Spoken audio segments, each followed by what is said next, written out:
I'd like to tell you about the strangest secret in the world. Not long ago, Albert Schweitzer, the great doctor and Nobel Prize winner, was being interviewed in London, and a reporter asked him, "Doctor, what's wrong with men today?" The great doctor was silent a moment, and then he said, "Men simply don't think." And it's about this that I want to talk with you. We live today in a golden age. This is an era that man has looked forward, dreamed of, and worked toward for thousands of years. But since it's here, we pretty well take it for granted. We in America are particularly fortunate to live in the richest land that ever existed on the face of the earth, a land of abundant opportunity for everyone. But do you know what happens? Let's take 100 men who start even at the age of 25. Do you have any idea what will happen to those men by the time they're 65? These 100 men who all start even at the age of 25 believe they're going to be successful. If you asked any one of these men if he wanted to be a success, he'd tell you that he did. And you'd notice that he was eager toward life, that there was a certain sparkle to his eye, an erectness to his carriage, and life seemed like a pretty interesting adventure to him. But by the time they're 65, 1 will be rich, 4 will be financially independent, 5 will still be working, 54 will be broke. Now think a moment. Out of the 100, only 5 make the grade. Why do so many fail? What has happened to the sparkle that was there when they were 25? What's become of the dreams, the hopes, the plans? And why is there such a large disparity between what these men intended to do and what they actually accomplished? When we say about 5% achieve success, we have to define success. And here's the definition. Success is the progressive realization of a worthy ideal. If a man is working toward a predetermined goal and knows where he's going, that man is a success. If he's not doing that, he's a failure. Success is the progressive realization of a worthy ideal. Rollo May, the distinguished psychiatrist, wrote a wonderful book called Man's Search for Himself. And in this book he says, the opposite of courage in our society is not cowardice, it is conformity. And there you have the trouble today. It's conformity. People acting like everyone else, without knowing why, without knowing where they're going. Now think of it. In America right now, there are over 14 million people 65 years of age and over, and about 13 million of these 14 million are broke. They're dependent on someone else for life's necessities. Now, we learn to read by the time we're 7. We learn to make a living by the time we're 25. Usually, by that time, we're not only making a living, we're supporting a family. And yet, by the time we're 65, we haven't learned how to become financially independent in the richest land that has ever been known. Why? We conform. And the trouble is that we're acting like the wrong percentage group, the 95% who don't succeed. Now, why do these people conform? Well, they don't know, really. These people believe that their lives are shaped by circumstances, by things that happen to them, by exterior forces. They're outer-directed people. A survey was made one time that covered a lot of men, working men, and these men were asked this question: why do you work? Why do you get up in the morning? 19 out of 20 had no idea. If you ask them, they'll say, everyone goes to work in the morning. And that's the reason they do it, because everyone else is doing it. Now let's get back to our definition of success. Who succeeds? The only man who succeeds is the man who is progressively realizing a worthy ideal. He's the man who says, I'm going to become this, and then begins to work toward that goal. I'll tell you who the successful people are. A success is the school teacher who's teaching school because that's what she wanted to do. The success is the woman who's a wife and mother because she wanted to become a wife and mother and is doing a good job of it.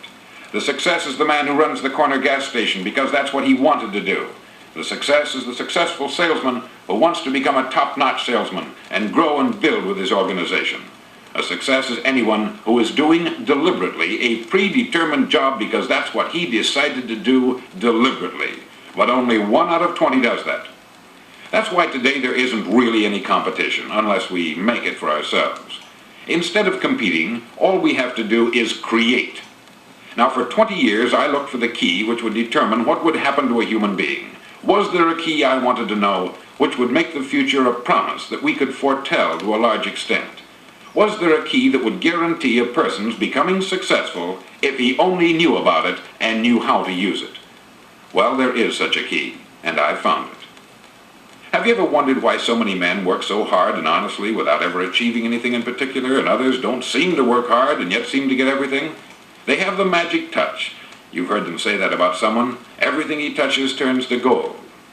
And have you ever noticed that a man who becomes successful tends to continue to become successful, and on the other hand, have you noticed how a man who is a failure tends to continue to fail? It's because of goals. Some of us have them, some don't. People with goals succeed because they know where they're going. Now think of a ship leaving a harbor, and think of it with the complete voyage mapped out and planned. The captain and crew know exactly where it's going and how long it will take. It has a definite goal. 9,999 times out of 10,000 it will get to where it started out to get. Now let's take another ship, just like the first, only let's not put a crew on it, or a captain at the helm. Let's give it no aiming point, no goal, no destination. We just start the engines and let it go. I think you'll agree with me that if it gets out of the harbor at all, it will either sink or wind up on some deserted beach a derelict. It can't go anyplace because it has no destination and no guidance. It's the same with a human being. Take the salesman, for example. There is no other person in the world today with the future of a good salesman. Selling is the world's highest paid profession, if we're good at it and if we know where we're going. Every company needs top-notch salesmen, and they reward those men. The sky is the limit for them. But how many can you find?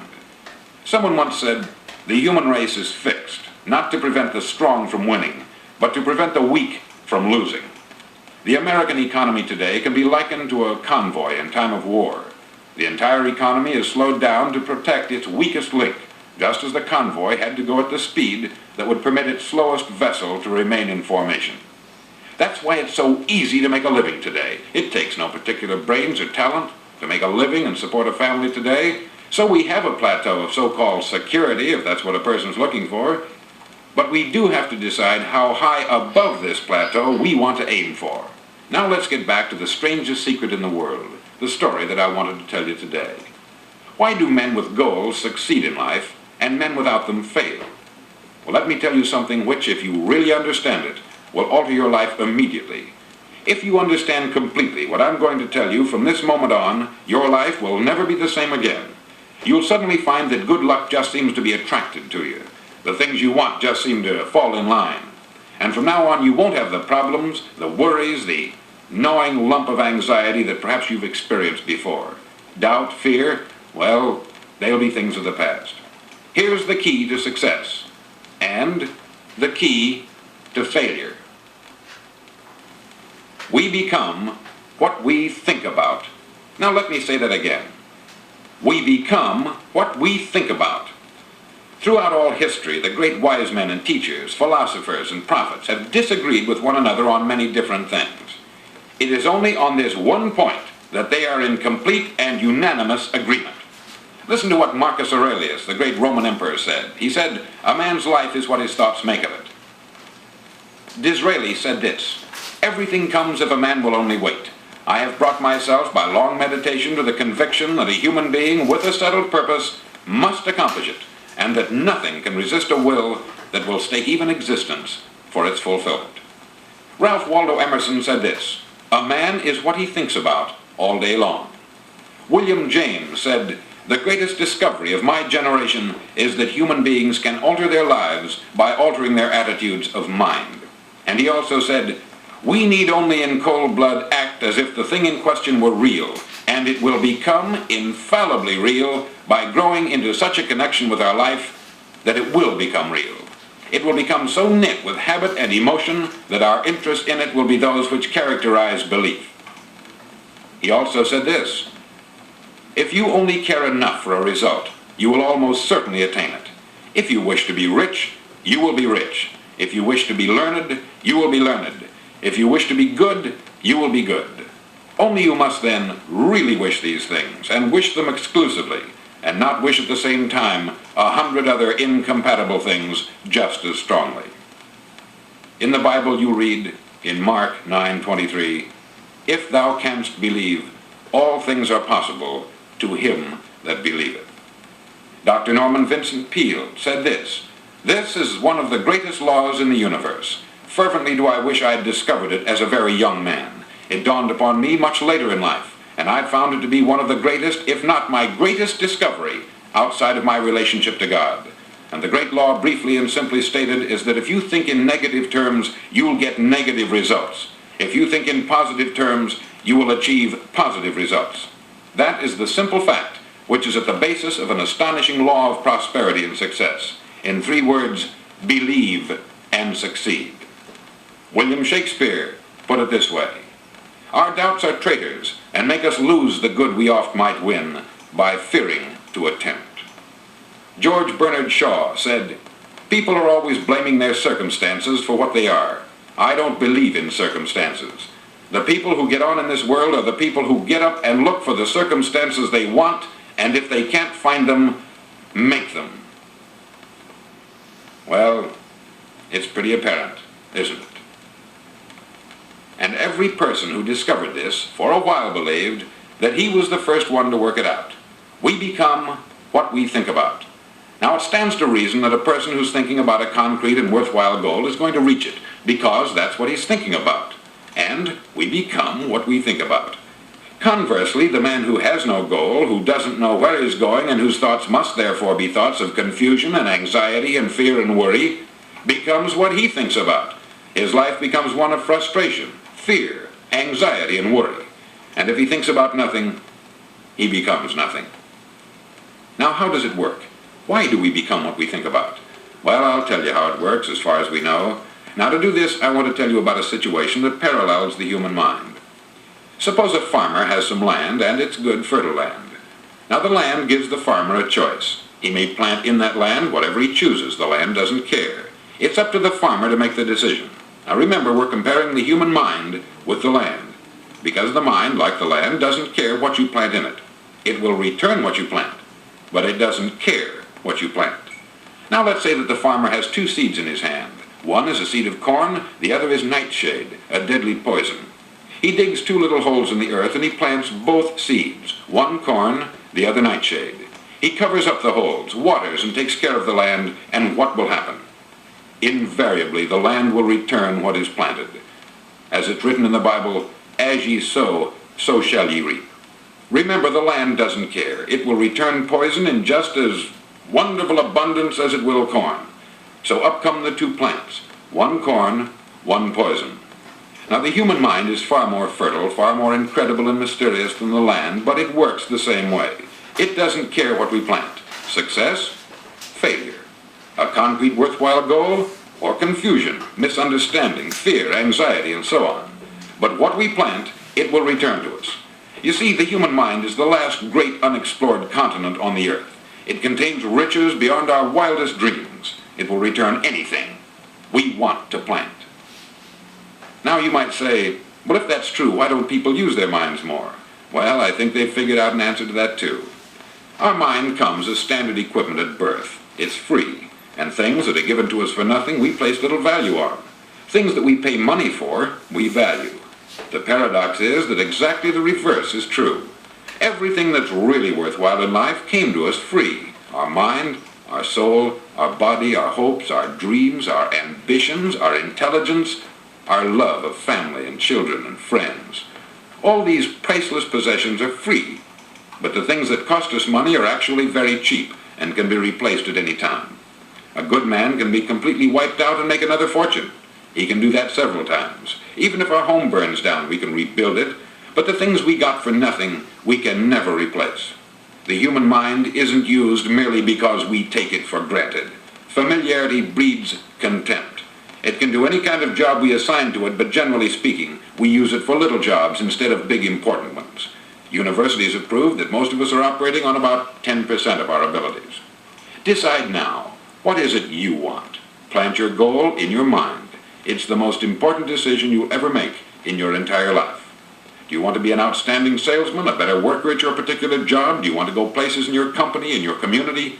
All you've got to do is plant that seed in your mind. Care for it. Work steadily toward your goal, and it will become a reality. It not only will, there's no way that it cannot. You see, that is a law, like the laws of Sir Isaac Newton, the laws of gravity. If you get on top of a building and jump off, you'll always go down. You'll never go up. And it's the same with all the other laws of nature. They always work. They're inflexible.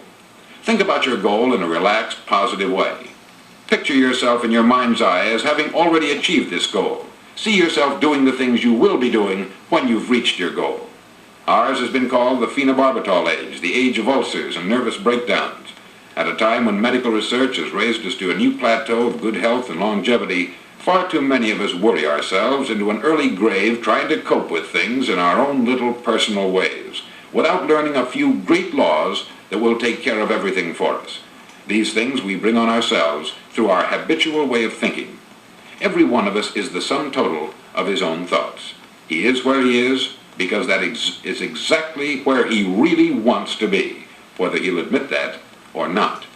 Each of us must live off the fruit of his thoughts in the future, because what you think today and tomorrow, next month and next year, will mold your life and determine your future. You're guided by your mind. I remember one time I was driving through Arizona and I saw one of those giant earth-moving machines roaring along the road at about 35 miles an hour with what looked like 20 tons of dirt in it, a tremendous, incredible machine, and there was a little man perched way up on top with the wheel in his hands guiding it. And as I drove along, I was struck by the similarity of that machine to the human mind. Just suppose you're sitting at the controls of such a vast source of energy. Are you going to sit back and fold your arms and let it run itself into a ditch? Or are you going to keep both hands firmly on the wheel and control and direct this power to a specific, worthwhile purpose? It's up to you. You're in the driver's seat.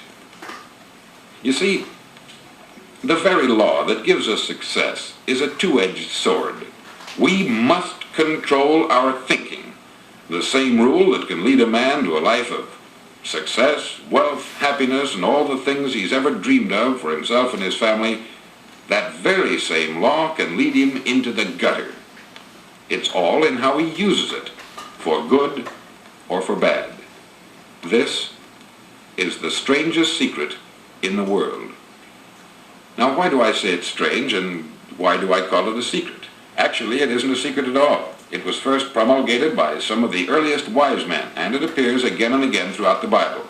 But very few people have learned it, understand it. That's why it's strange, and why, for some equally strange reason, it virtually remains a secret. I believe that you could go out and walk down the main street of your town and ask one man after another what the secret of success is, and you probably wouldn't run into one man in a month who could tell you. Now, this information is enormously valuable to us, if we really understand it and apply it. It's valuable to us not only for our own lives, but the lives of those around us, our family, employees, associates, and friends. Life should be an exciting adventure. It should never be a bore.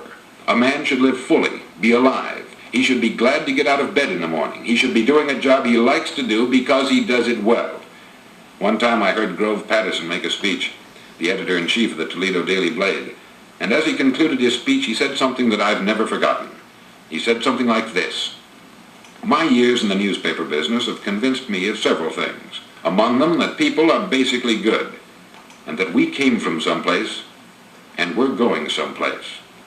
So we should make our time here an exciting adventure. The architect of the universe didn't build a stairway leading nowhere. And the greatest teacher of all, the carpenter from the plains of Galilee, gave us the secret time and time again. As ye believe, so shall it be done unto you."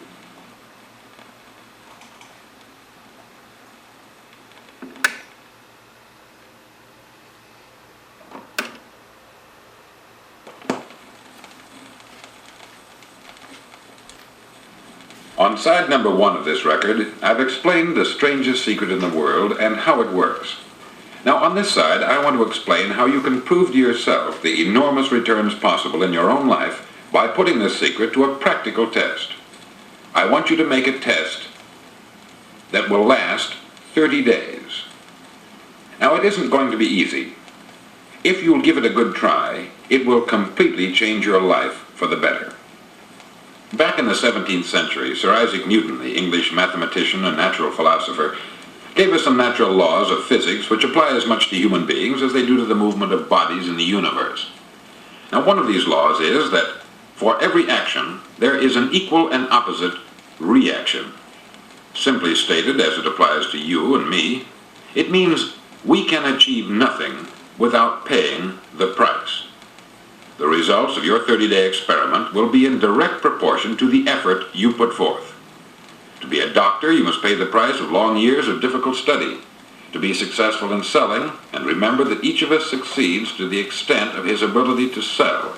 Selling our families on our ideas, selling education in schools, selling our children on the advantages of living the good and honest life, selling our associates and employees on the importance of being exceptional people, to, of course, the profession of selling itself. But to be successful in selling our way to the good life, we must be willing to pay the price. Now, what is that price? Well, it's many things. First, it's understanding emotionally, as well as intellectually, that we literally become what we think about, that we must control our thoughts if we're to control our lives. It's understanding fully that, as ye sow, so shall ye reap. Secondly, it's cutting away all the fetters from the mind and permitting it to soar as it was divinely designed to do. It's the realization that your limitations are self-imposed, and that the opportunities for you today are enormous beyond belief. It's rising above narrow-minded pettiness and prejudice.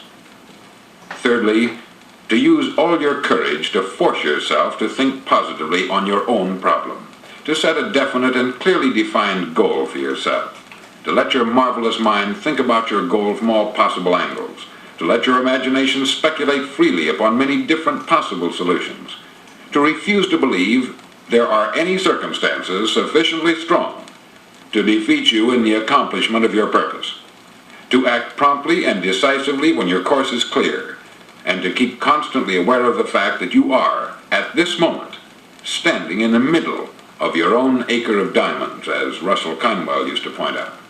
Fourth, save at least 10% of what you earn.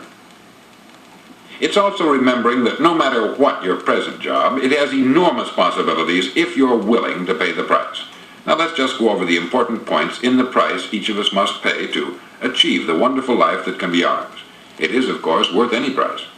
1, you will become what you think about. 2, remember the word imagination. Let your mind soar. 3, courage. Concentrate on your goal every day. 4, save 10% of what you earn.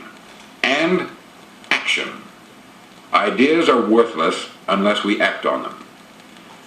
Now I'll try to outline the 30-day test I want you to make. Now keep in mind that you have nothing to lose by making this test, and everything you could possibly want to gain.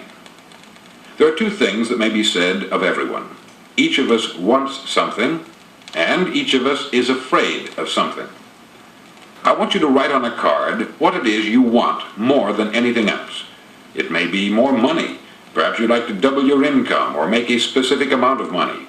It may be a beautiful home.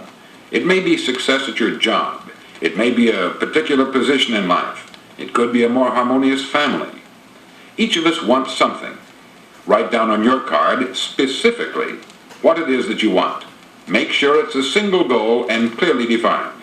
You needn't show it to anyone, but carry it with you so that you can look at it several times a day. Think about it in a cheerful, relaxed, positive way each morning when you get up, and immediately you have something to work for, something to get out of bed for, something to live for. Look at it every chance you get during the day and just before going to bed at night. As you look at it, remember that you must become what you think about, and since you're thinking about your goal, you realize that soon it will be yours. In fact, it's yours really the moment you write it down and begin to think about it. Look at the abundance all around you as you go about your daily business. You have as much right to this abundance as any other living creature. It's yours for the asking. Now we come to the difficult part. Difficult because it means the formation of what is probably a brand new habit. And new habits are not easily formed. Once formed, however, it'll follow you for the rest of your life. Stop thinking about what it is you fear. Each time a fearful or negative thought comes into your consciousness, replace it with a mental picture of your positive and worthwhile goal. There will come times when you will feel like giving up. It's easier for a human being to think negatively than positively. That's why only 5% is successful. You must begin now to place yourself in that group. For 30 days, you must take control of your mind. It will think only about what you permit it to think. Each day for this 30-day test, do more than you have to do. In addition to maintaining a cheerful, positive outlook, give of yourself more than you've ever done before. Do this knowing that your returns in life must be in direct proportion to what you give. The moment you decide on a goal to work toward, you're immediately a successful person. You're then in that rare and successful category of people who know where they're going. Out of every 100 people, you belong to the top 5. Don't concern yourself too much with how you're going to achieve your goal. Leave that completely to a power greater than yourself. All you have to do is know where you're going. The answers will come to you of their own accord. Remember these words from the Sermon on the Mount, and remember them well. Keep them constantly before you this month of your test. Ask, and it shall be given you. Seek, and ye shall find. Knock, and it shall be opened unto you. For every one that asketh receiveth, and he that seeketh findeth, and to him that knocketh it shall be opened. It's as marvelous and as simple as that. In fact, it's so simple that in our seemingly complicated world it's difficult for an adult to understand that all he needs is a purpose and faith. For 30 days, do your best. If you're a salesman, go at it as you've never done before, not in hectic fashion, but with the calm, cheerful assurance that time well spent will give you the abundance in return you deserve and want. If you're a homemaker, devote your 30-day test to complete giving of yourself without thinking about receiving anything in return, and you will be amazed at the difference it makes in your life. No matter what your job, do it as you've never done it before for 30 days. And if you've kept your goal before you every day, you'll wonder and marvel at this new life you've found. Dorothea Brand, outstanding editor and writer, discovered it for herself and tells about it in her fine book, Wake Up and Live. Her entire philosophy is reduced to the words, act as though it were impossible to fail.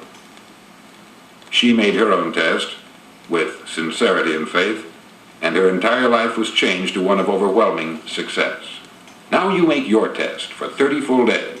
Don't start your test until you've made up your mind to stick with it. You see, by being persistent, you're demonstrating faith. Persistence is simply another word for faith. If you didn't have faith, you would never persist. If you should fail during your first 30 days, by that I mean suddenly find yourself overwhelmed by negative thoughts, you've got to start over again from that point and go 30 more days. Gradually your new habit will form until you find yourself one of that wonderful minority to whom virtually nothing is impossible. Don't forget the card. It's vitally important as you begin this new way of living.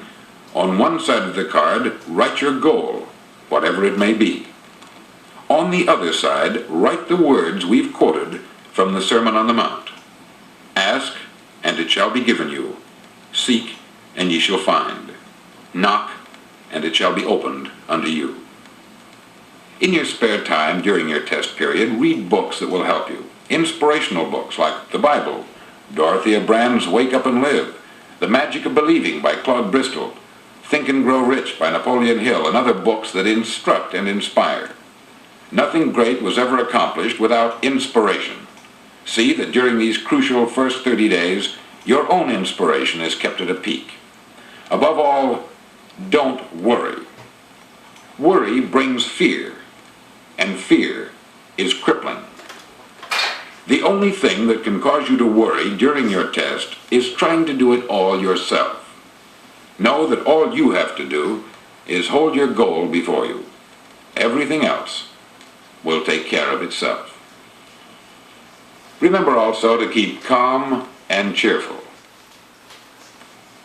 Calm and cheerful. Don't let petty things annoy you and get you off course.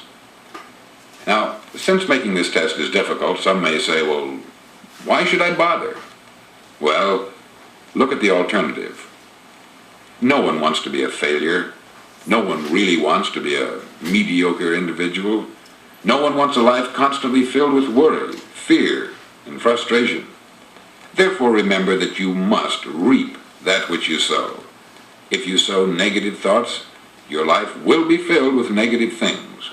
If you sow positive thoughts, your life will be cheerful, successful, and positive. Now gradually, you will have a tendency to forget what you've heard on this record. Play it often. Keep reminding yourself of what you must do to form this new habit. Gather your whole family about and listen to what's been said here at regular intervals. You know, most men will tell you that they want to make money without understanding the law. The only people who make money work in the mint. The rest of us must earn money. This is what causes those who keep looking for something for nothing or a free ride to fail in life. The only way to earn money is by providing people with services or products which are needed and useful. We exchange our product or service for the other man's money. Therefore, the law is that our financial return will be in direct proportion to our service. Success is not the result of making money. Making money is the result of success. And success is in direct proportion to our service. Most people have this law backwards. They believe that you're successful if you earn a lot of money. The truth is that you can only earn money after you're successful. It's like the story of the man who sat in front of the stove and said to it, "Give me heat, and then I'll add the wood." How many men and women do you know, or do you suppose there are today, who take the same attitude toward life? There are millions. We've got to put the fuel in before we can expect heat. Likewise, we've got to be of service first before we can expect money. Don't concern yourself with the money. Be of service. Build, work, dream, create. Do this, and you'll find there's no limit to the prosperity and abundance that will come to you. Prosperity is founded upon a law of mutual exchange. Any person who contributes to prosperity must prosper in turn himself.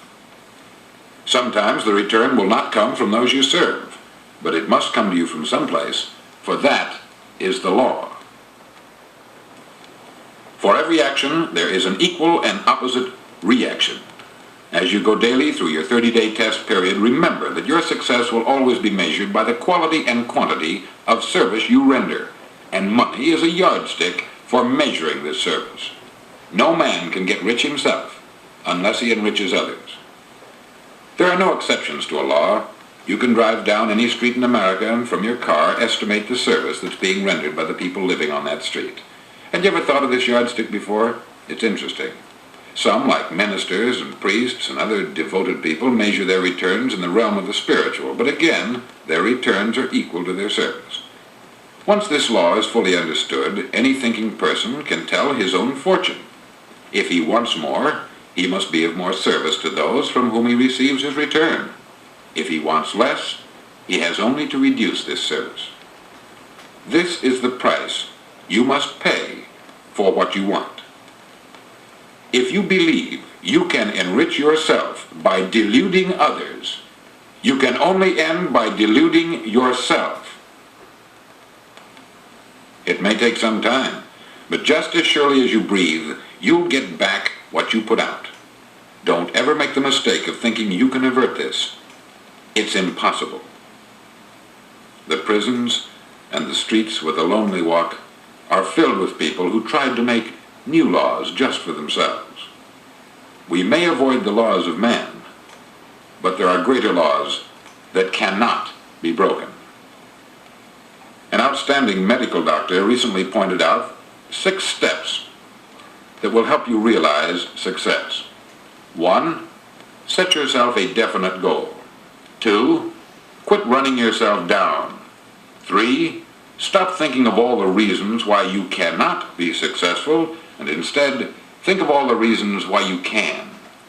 4, trace your attitudes back through your childhood and try to discover where you first got the idea you couldn't be a success, if that's the way you've been thinking.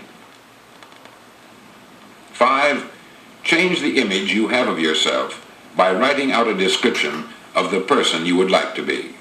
And 6, act the part of the successful person you have decided to become. The doctor who wrote those words is a noted West Coast psychiatrist, David Harold Fink, M.D. Do what all the experts since the dawn of recorded history have told you you must do. Pay the price by becoming the person you want to become. It's not nearly as difficult as living unsuccessfully. Make your 30-day test. Then repeat it. Then repeat it again. Each time it will become more a part of you until you'll wonder how you could ever have lived any other way.